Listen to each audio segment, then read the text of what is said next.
Morning दोस्तों, स्वागत है आपका ज्ञान रथ यूट्यूब चैनल पर।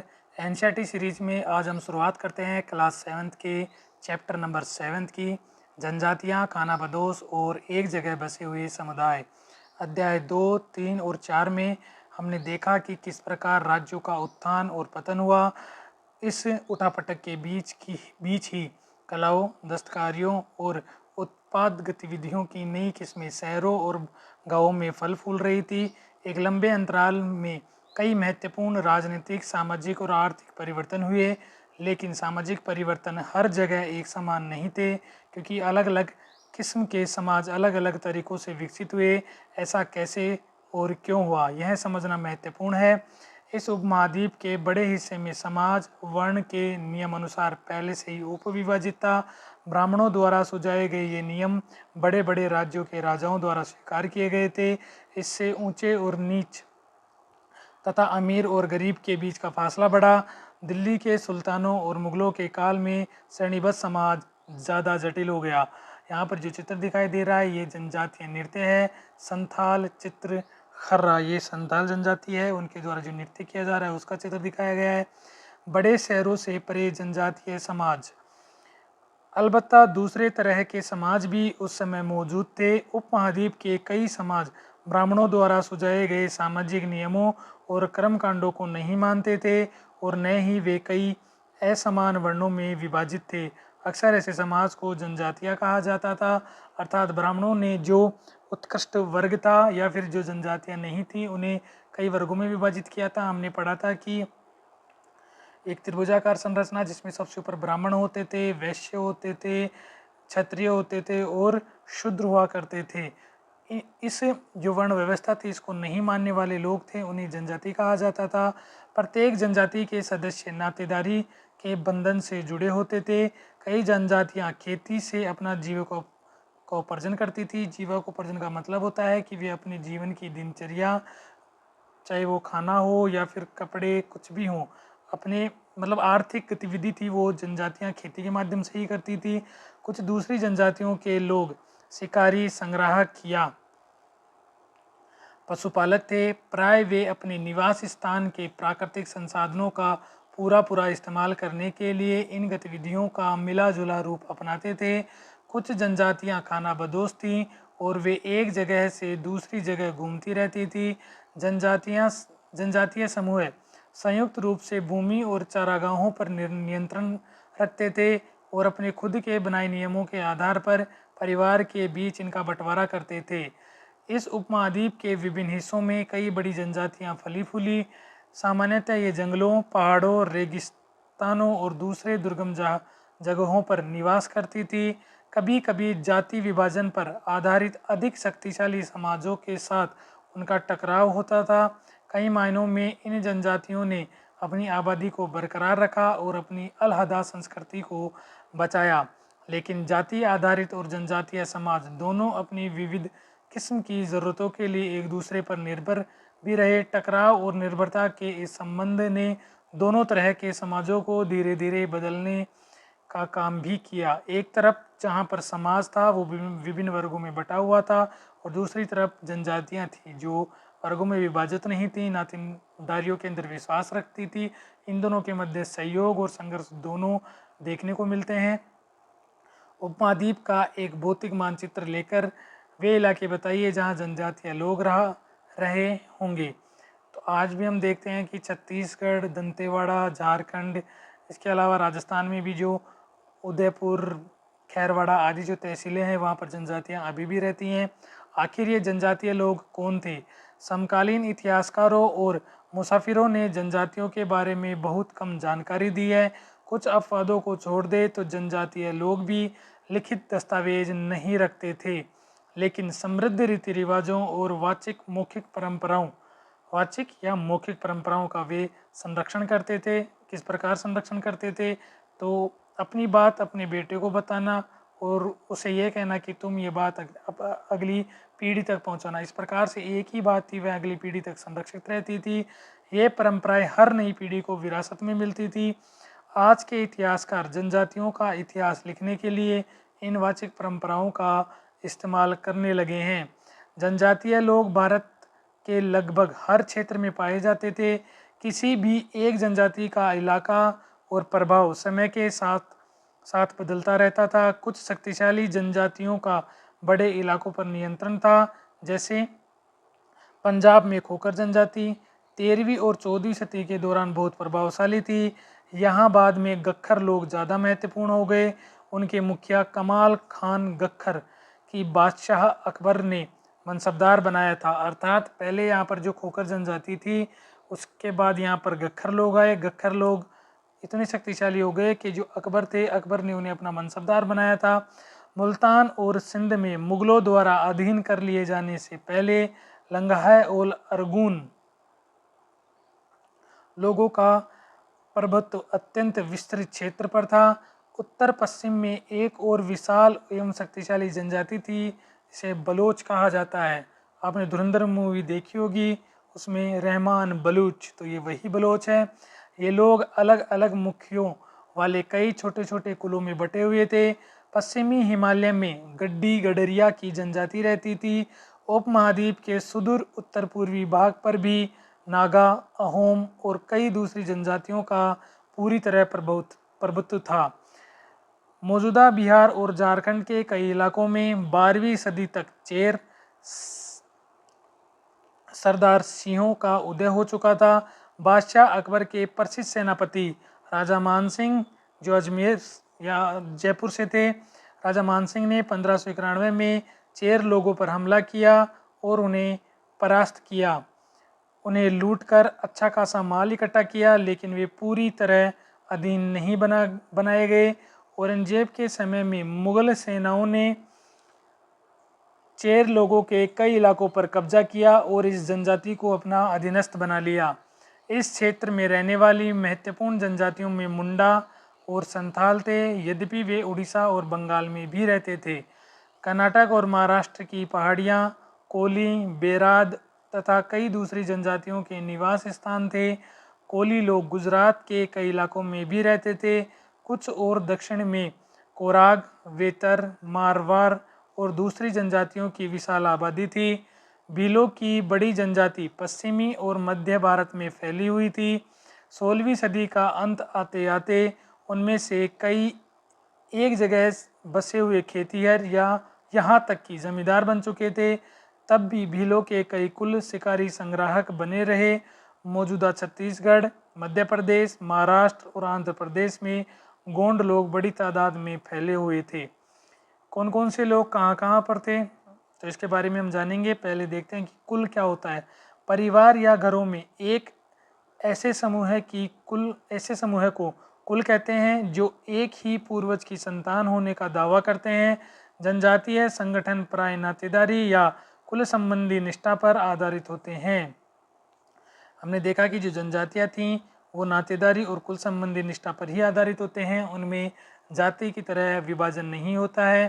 यहाँ पर हमें एक मानचित्र दिखाई दे रहा है। इस मानचित्र में हम देखेंगे कि किस प्रकार से कौन कौन सी जनजातियाँ और वो कहाँ कहाँ पर फैली हुई थी। जैसे उत्तर के अंदर गख्खर थी, ये गख्खर कहाँ पर आ गए थे, तो गख्खरों ने कहाँ पर अधिकार कर लिया था, सिंध वाले प्रांत पर अधिकार कर लिया था, जहाँ पर खोखर जनजाति रहा करती थी। बलूच पाकिस्तान की तरफ रहा करती थी।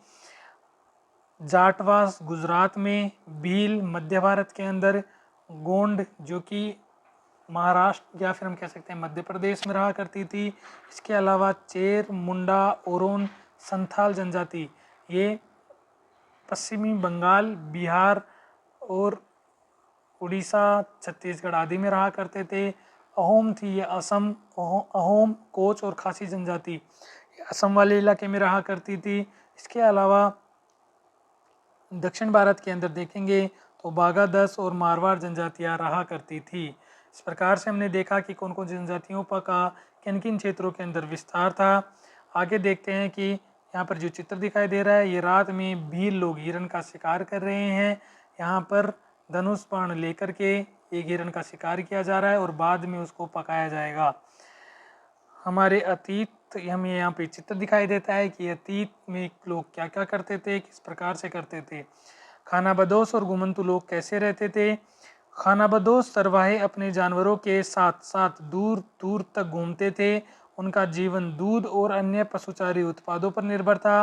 वे खेती ग्रस्तों से अनाज, कपड़े, बर्तन और ऐसी ही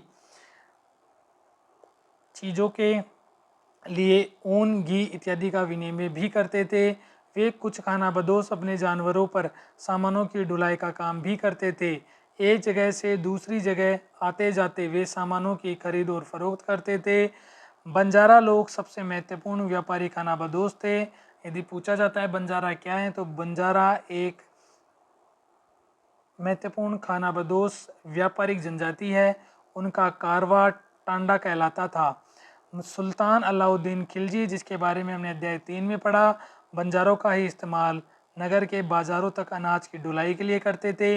बादशाह जहांगीर ने अपने संस्मरणों में यानी अर्थात जहांगीर ने जो किताबें लिखी हैं उनके अंदर बंजारे लिखा है कि बंजारे विभिन्न इलाकों से अपने बैलों पर अनाज ले जाकर शहरों में बेचते थे। सैन्य अभियानों के दौरान वे मुगल सेना के लिए खाद्यान्नों की ढुलाई का काम करते थे। किसी भी विशाल सेना के लिए 1 लाख बैल अनाज ढोते होंगे। ये अंदाजन है कि लगभग 1 लाख बैल उस सेना के लिए अनाज ढोते थे। वास्तव में बंजारे क्या हैं? तो 17वीं सदी के आरंभ में भारत आने वाले एक अंग्रेज व्यापारी पीटर मंडी ने बाजारों का वर्णन किया है। उन बाजारों के वर्णन में हम ये देखेंगे कि बंजारे किस प्रकार से कार्य करते थे और वास्तव में वो थे कौन। सुबह हमारी मुलाकात बंजारों की एक टांडा से हुई। टांडा बंजारों के समूह को कहा जाता है, जिसमें 14,000 बैल थे। सारे पशु गेहूं और चावल जैसे अनाजों से लदे हुए थे। ये बंजारे लोग अपनी पूरी गृहस्थी, बीवी और बच्चे अपने साथ लेकर चलते थे। एक टांडा में कई परिवार होते थे। उनका जीने का तरीका उन भारवाहकों से मिलता जुलता था जो लगातार एक जगह से दूसरी जगह जाते रहते थे, यानी कि बंजारे घुमक्कड़ व्यापारी थे। गाय बैल उनके अपने होते थे। कई बार वे सौदागरों के द्वारा भाड़े पर नियुक्त किए जाते थे, लेकिन ज़्यादातर वे खुद सौदागर होते थे। अनाज जहाँ सस्ता उपलब्ध है वहाँ से खरीदते और उस जगह ले जाते जहाँ वह महंगा है। वहाँ से वे फिर ऐसी चीज़ें लाद लेते जो किसी और जगह मुनाफे के साथ बेची जाती थी। टांडा में 6 से 700 तक लोग हो सकते थे। वे एक दिन में 6 या 7 मील से ज़्यादा सफ़र नहीं करते। यहाँ तक कि ठंडे मौसम में भी अपने गाय बैलों पर से सामान उतारने के लिए वे उन्हें चराने के लिए खुला छोड़ देते, क्योंकि यहाँ ज़मीन पर्याप्त है और उन्हें रोकने वाला कोई नहीं है। आप पता कर सकते हैं कि आजकल के गाँवों में शहरों तक अनाज ले जाने का काम कैसे होता है। तो पिकअप आती है भाई भर के। बंजारों के तौर तरीकों से किन मायनों में भिन्न था? तो आधुनिक व्यापारी हो गए हैं, अब वो घुमक्कड़ नहीं रहे, अब स्थायी व्यापारी हो गए हैं, मंडियाँ खुल गई हैं। आप देखेंगे कि टांडा कहा जाता है लेकिन आज मंडी होती है। खानाबदोश और बर्मन समूह है। खानाबदोश घुमंतु लोग होते हैं। उनमें से कई पशुचारी होते हैं जो अपनी रेवड़ और पशुवृंद के साथ एक चारागाह से दूसरे चारागाह घूमते रहते हैं। इसी तरह दस्तकार, फेरी वाले और नर्तक, गायक एवं अन्य तमाशबीन भ्रमणशील समूह है अपना काम धंधा करते करते एक जगह से दूसरी जगह की यात्रा पर रहते हैं। खानाबदोश और भ्रमणशील समूह है दोनों अक्सर उस जगह लौट कर आते हैं जहां उन्होंने पिछले साल दौरा किया था। इस बार देखते हैं कि नई चीज़ें उस स्थान पर लाई जाएंगी। तो इसी प्रकार से वो आते थे। यहाँ पे हमें जो चित्र दिखाई दिया है ये किसका है? तो घुमंती व्यापारियों की एक श्रृंखला भारत को बाहरी दुनिया से जोड़ती थी। यहाँ मेवा इकट्ठा करके उसे ऊँटों पर लादा जा रहा है। मध्य एशिया के व्यापारी ऐसी वस्तुएं भारत लाते थे और बंजारे एवं अन्य व्यापारियों ने स्थानीय बाजारों तक पहुँचाते थे। ये चीज़ें बाहर से आती थी, तो व्यापारी जो सामान बाहर से भारत में लाते थे, भारत के हर गांव तक पहुंचाने का काम ये बंजारे या घुमक्कड़ व्यापारी करते थे। कई पशुचारी जनजातियां मवेशियां और घोड़ों जैसे जानवरों को पालने पोसने और संपन्न लोगों के हाथ उन्हें बेचने का काम करती थी। छोटे मोटे फेरी वालों की विभिन्न जातियां भी एक गांव से दूसरे गांव भ्रमण करती थी। ये लोग रस्सी, सरकंडे की चीज़ें, फूस की चटाई और मोटे बोरे जैसे माल बनाते और बेचते थे। कभी कभी भिक्षुक लोग भी घुमंतू सौदागर का काम करते थे। नर्तकों, गायकों, अन्य तमाशबीन की भी जनजातियां थीं जो विभिन्न नगरों और गांवों में कमाई के लिए अपनी कला का प्रदर्शन करती थी। ये जो चित्र दिखाई दे रहा है ये है कांस्य मगरमच्छ की कुटिया कोंड जनजाति उड़ीसा के अंदर जो बनाई गई थी। कुठिया नहीं है, मगरमच्छ की प्रतिमा है तो कुठिया कहा जा सकता है। बदलता समाज, नई जनजातियां और श्रेणियां। जैसे जैसे अर्थव्यवस्था और समाज की ज़रूरतें बढ़ती गई, नए हुनर वाले लोगों की आवश्यकता पड़ी। वर्णों के भीतर छोटी छोटी जातियां उभरने लगी। उदाहरण के लिए ब्राह्मणों के बीच नई जातियां सामने आई। दूसरी ओर कई जनजातियों और सामाजिक समूहों को जाति विभाजित समाज में शामिल कर लिया गया। उन्हें जातियों का दर्जा दे दिया गया। विशेषज्ञता प्राप्त शिल्पियों, सुनार, लोहार, बढ़ई और राजमिस्त्रियों को भी ब्राह्मणों द्वारा जातियों के रूप में मान्यता दे दी गई। वर्ण की बजाय जाति समाज के संगठन का आधार बन गई। पहले वर्ण व्यवस्था होती थी कि शूद्र है तो ये काम करेंगे। अब जो लोग काम करते थे उसके आधार पर जाति व्यवस्था बन गई कि अब ये जाति व्यवस्था है और इसी अनुसार काम करना पड़ेगा। जाति पर विचार विमर्श। वर्तमान तमिलनाडु के तिरुचिरापल्ली तालुका में स्थित उय्याकोंडन उदयार के 12वीं शताब्दी की अभिलेख में ब्राह्मणों की एक सभा, जिसके बारे में हमने अध्याय 2 में पढ़ा था, कि विचार विमर्श का वर्णन मिलता है। वे रथकारों, शाब्दिक अर्थ रथ बनाने वाले लोग, यानी कि रथ बनाने वाले लोग थे, उन्हें रथकार कहा जाता था, कि सामाजिक स्थिति पर विचार विमर्श कर रहे थे। उन्होंने इस जाति के कामकाज तय किए, जिनमें वास्तुकला, रथों और गाड़ियों का निर्माण, मंदिर द्वार बनाना, मूर्तियां स्थापित करना, बलि के लिए लकड़ियों से बने साज सामान तैयार करना, मंडप बनाना और राजा के लिए जेवर बनाना शामिल थे।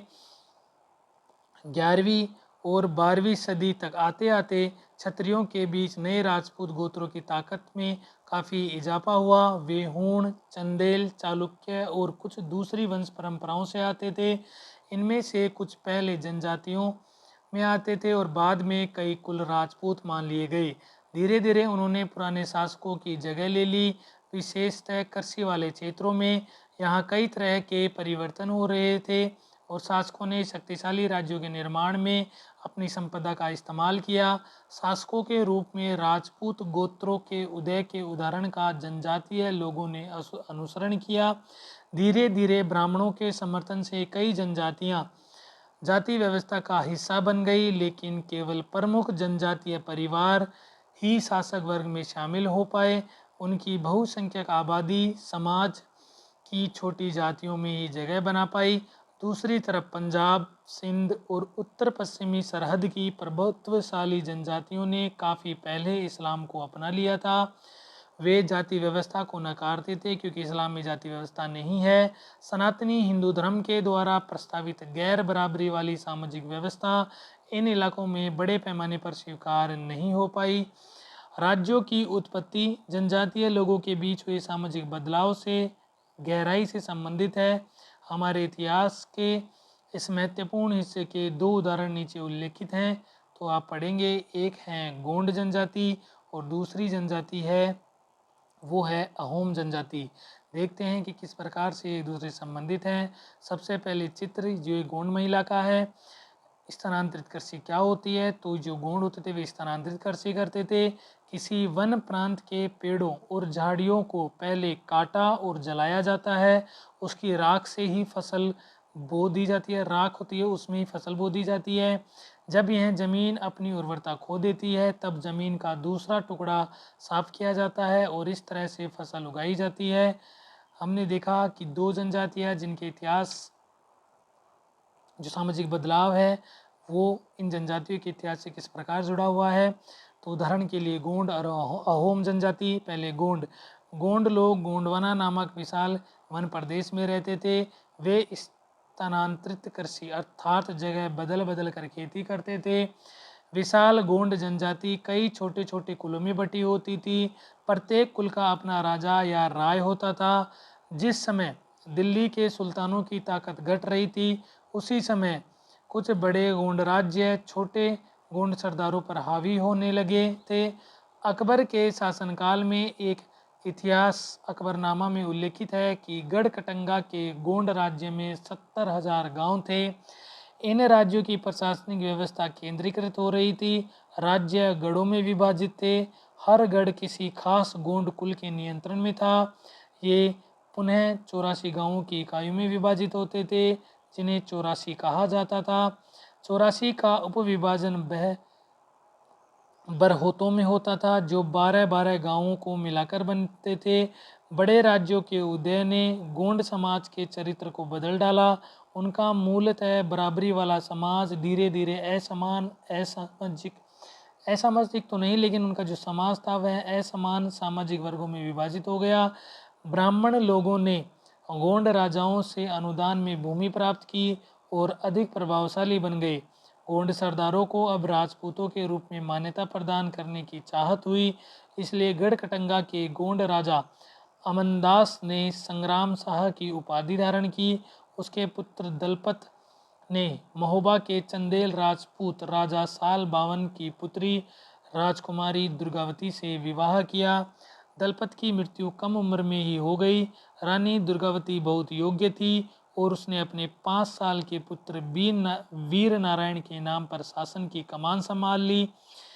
उसके समय में राज्य का और अधिक विस्तार हुआ। 1565 में आसफ खां के नेतृत्व में मुगल सेनाओं ने गढ़कटंगा पर हमला किया और रानी दुर्गावती ने इसका जमकर सामना किया। 1565 जब शासक कौन था, तो शासक था अकबर। तो अकबर ने गढ़कटंगा पर आक्रमण किया। गढ़कटंगा की शासिका रानी दुर्गावती थी। आसिफ खां के नेतृत्व में आक्रमण किया गया था। रानी दुर्गावती ने जमकर विरोध किया, सामना किया, लेकिन उसकी हार हो गई। उसने समर्पण करने की बजाय मर जाना बेहतर समझा। उसका पुत्र भी तुरंत लड़ता हुआ मारा गया। अब उसका पुत्र कितना छोटा रहा होगा इसकी बात तो नहीं है, लेकिन अल्प आयु के अंदर उसका पुत्र मर गया। गुलामी से बेहतर मरना है।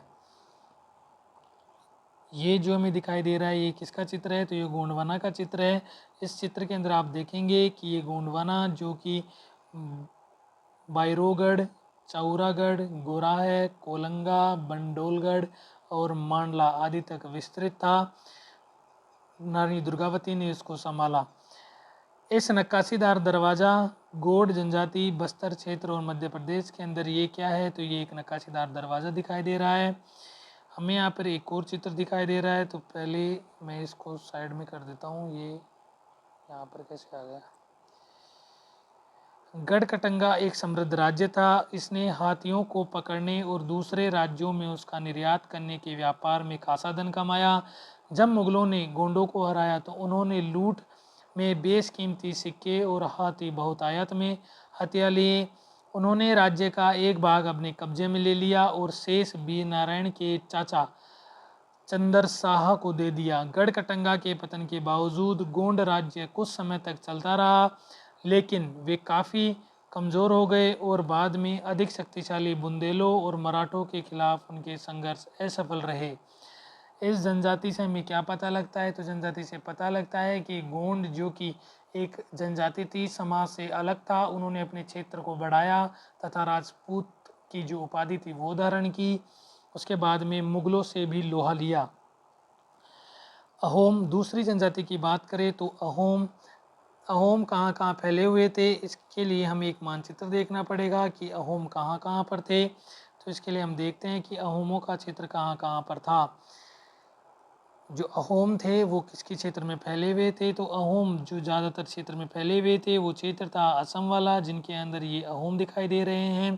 यह अहोम क्षेत्र था जो असम में था। कोच, गारो, खासी जनजाति आदि जनजातियां भी इनके साथ मिलजुल कर रहा करती थी, जो कि ब्रह्मपुत्र नदी के दक्षिण में स्थित थे। इस प्रकार से हमने देखा कि अहोम जिनका क्षेत्र भारत के पूर्व के अंदर विस्तृत था वो थे। अहोम लोग मौजूदा म्यांमार से आकर 13वीं सदी में ब्रह्मपुत्र घाटी में आ बसे थे, अर्थात यहाँ पर जो म्यांमार है उससे वो भारत के अंदर आए थे। उन्होंने बुइजा भूस्वामी लोगों की पुरानी राजनीतिक व्यवस्था का दमन करके नए राज्य की स्थापना की। 16वीं सदी के दौरान उन्होंने चूटियों 1523 ईस्वी में और कोच हाजो 1581 ईस्वी में के राज्यों को अपने राज्य में मिला लिया। अर्थात ये चूटियों जो राज्य था, कोच हाजो राज्य था, अहोम लोगों ने इन्हें अपने राज्य में मिला लिया। उन्होंने कई अन्य जनजातियों को भी अधीन कर लिया। अहोमों ने एक बड़ा राज्य बनाया और इसके लिए 1530 के दशक में ही इतने वर्षों पहले आग्नेय अस्त्रों का इस्तेमाल किया। 1660 तक आते आते वे उच्च स्तरीय बारूद और तोपों का निर्माण करने में सक्षम हो गए थे। यानी कि अहोम थे, उनके द्वारा क्या बनाए गए बारूदों का इस्तेमाल किया गया। लेकिन अहोम लोगों को दक्षिण पश्चिम में कई आक्रमणों का सामना करना पड़ा। जो दक्षिण पश्चिम था वहाँ से अहोमों पर लगातार आक्रमण हो रहे थे।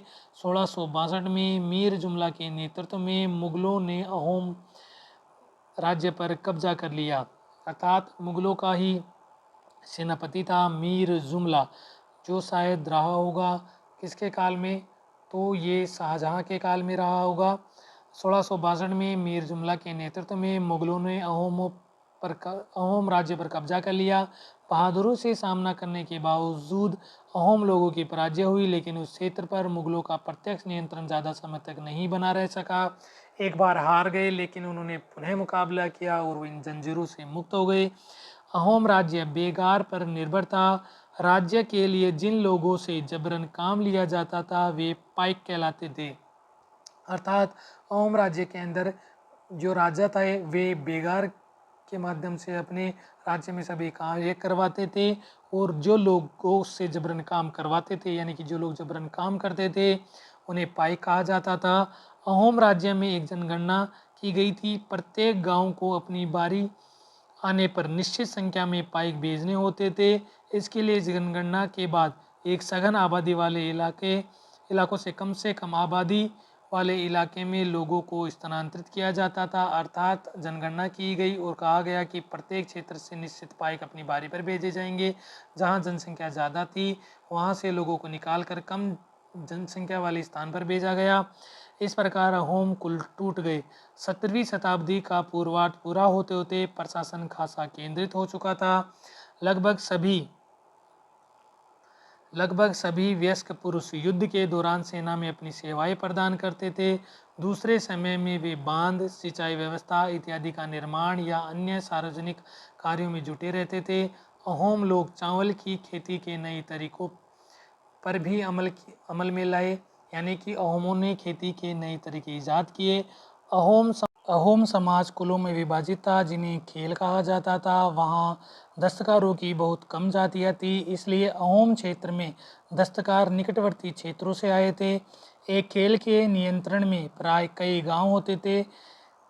किसान को अपने ग्राम समुदाय के द्वारा जमीन दी जाती थी। समुदाय की सहमति के बगैर राजा तक मतलब जो ये ज़मीन होती थी उसे वापस नहीं ले सकता था।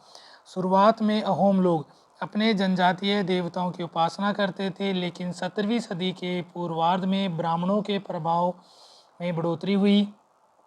मंदिरों और ब्राह्मणों को राजा के द्वारा भूमि अनुदान दी गई। शिव सिंह 1714 से 1744 ईस्वी तक का जो काल था, उसके काल में हिंदू धर्म वहाँ प्रधान धर्म बन गया था। लेकिन अहोम राजाओं ने हिंदू धर्म को अपनाने के बाद अपनी पारंपरिक आस्थाओं को पूरी तरह से नहीं छोड़ा था। अहोम समाज एक अत्यंत अपरिष्कृत समाज था। कवियों और विद्वानों को अनुदान में ज़मीन दी जाती, नाट्यक्रम को प्रोत्साहन दिया जाता था, संस्कृत को महत्वपूर्ण कृतियों का स्थानीय भाषा में अनुवाद किया जाता था। अर्थात संस्कृत की जो महत्वपूर्ण कृतियाँ होती थी उनका स्थानीय भाषा में अनुवाद किया जाता था। बुरंजी नामक ऐतिहासिक कृतियों को पहले अहोम भाषाओं में और फिर असमियों में लिखा गया था, असमिया भाषा में लिखा गया था। हम किस निष्कर्ष पर पहुंचते हैं, तो हम पहुंचते हैं कि जिस युग की हम चर्चा करते आए हैं उस युग के दौरान उपमहाद्वीप में काफ़ी सामाजिक परिवर्तन हुआ। वर्ण आधारित समाज और जनजातीय लोग एक दूसरे के साथ लगातार संपर्क में आते रहे। इस आदान प्रदान ने दोनों तरह के समाजों में अनुकूल और बदलाव लाने की प्रक्रिया चलाई। बहुत सी विभिन्न प्रकार की जनजातियां थीं और उन्होंने विभिन्न प्रकार की जीविकाएं अपनाई। कालांतर में उनमें से कई जाति आधारित समाज में शामिल हो गई, लेकिन कईयों ने जाति व्यवस्था को और सनातनी हिंदू धर्म दोनों को ही नकार दिया। कुछ जनजातियों ने सुसंगठित प्रशासनिक व्यवस्था वाले विस्तृत राज्यों की स्थापना कि इस तरह वे राजनीतिक रूप से ताकतवर हो गए। इसने उन्हें बृहत्तर और अधिक जटिल राज्यों और साम्राज्यों के साथ संघर्ष की स्थिति में ला खड़ा किया। हमें यहाँ पर जो चित्र दिखाई दे रहा है, ये चित्र किसका है? तो कान के आभूषण, कबोई, नागा जनजाति, मणिपुर। नागा जनजाति जो मणिपुर में रहा करती थी, वह कान में एक आभूषण पहनती थी जिसे कबोई कहा जाता था। ये उसी का चित्र है। आपके विचार से मुगलों ने अहोम प्रदेश को जीतने का प्रयास क्यों किया होगा? अहोम जो कि बारूद तक का इस्तेमाल जानते थे, उनकी अत्याधुनिक तकनीक, इसके अलावा ये क्षेत्र बहुत उपजाऊ था, समृद्धशाली था, इसलिए उन्होंने इस पर आक्रमण किया होगा। मंगोल, अपने एटलस में मंगोलिया ढूंढिए। इतिहास में सबसे प्रसिद्ध पशुचारी और शिकारी संग्राहक जनजाति मंगोलों की थी। वे मध्य एशिया के घास के मैदानों, स्टेपी और थोड़ा उत्तर की ओर के वन प्रांतों में बसे हुए थे। 1206 में चंगेज खान ने मंगोल और तुर्की जनजातियों में एकता पैदा करके उन्हें एक शक्तिशाली सैन्य बल में बदल डाला। अपनी मृत्यु के समय 1227 तक वह एक सुविस्तृत प्रदेश का शासक था। उसके उत्तराधिकारियों ने एक विशाल साम्राज्य खड़ा किया। अलग अलग समय में इसके अंतर्गत रूस, पूर्वी यूरोप और चीन तथा मध्य पूर्व का खासा बड़ा हिस्सा शामिल था। मंगोलों के पास सुसंगठित सैन्य एवं प्रशासनिक व्यवस्थाएं थी। ये विभिन्न जातियां और धार्मिक समूहों के समर्थन पर आधारित थी। आप कल्पना भी कर सकते हैं कि आप यदि ऐसे खानाबदोश समुदाय के सदस्य होते जो हर 3 महीने बाद अपना निवास स्थान बदलता, तो आपके जीवन पर क्या प्रभाव पड़ता।